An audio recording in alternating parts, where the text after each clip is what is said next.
So let's talk about one of the hardest reactions I ever had to tutor, and that is the Diels-Alder synthesis. Now, the Diels-Alder synthesis conceptually is not that hard.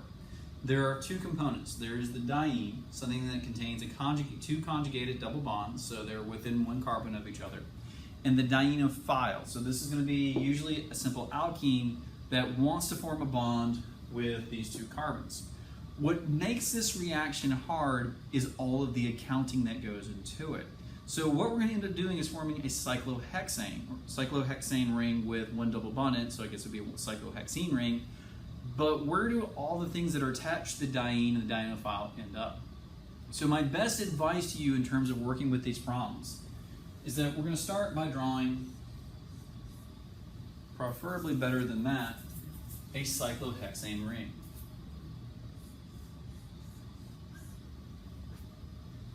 Now, we're going to use two different numbering schemes here.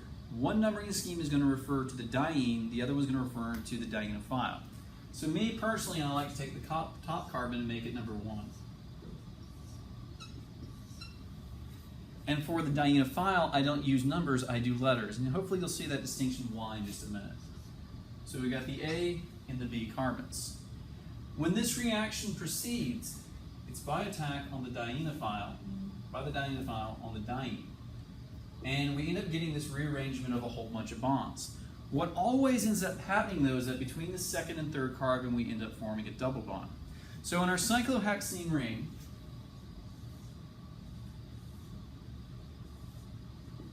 I prefer to make the top carbon 1, 2, 3, and 4. So our double bond here, formed by this bond kicking down here, is indicated here.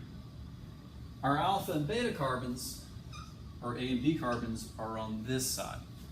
So, how do you identify the product based on this? Well, this is why you number. Carbon 3 has this ethyl group hanging off of it. So, we're going to put the ethyl group where it belongs. Carbon 2 has a methyl group hanging off of it. So there's our methyl group. How about the groups that are hanging off the dienophile? Well, there's two ways it can attack. It can attack from one side or the other.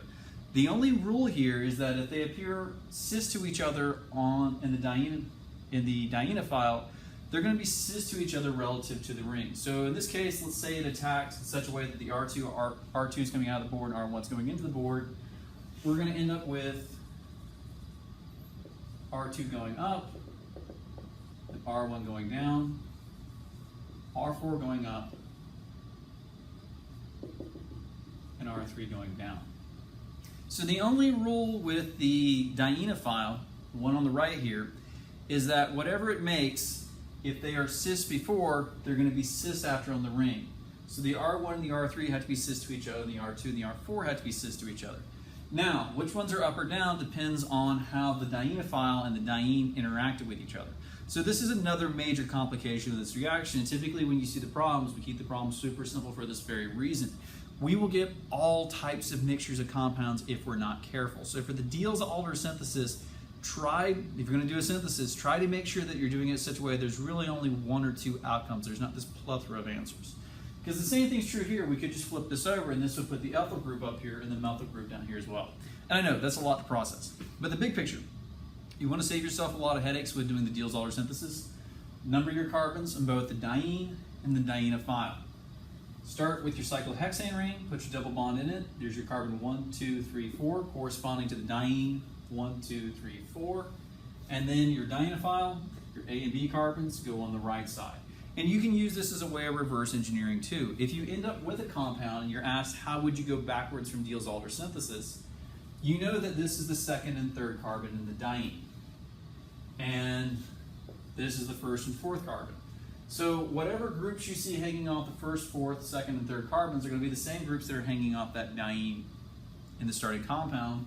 And whatever groups are opposite the double bond, those were in your dienophile. So, big complicated video, no. Go back, slow it down, do it as many times as you need to. But this is how you work with Diels-Alder synthesis.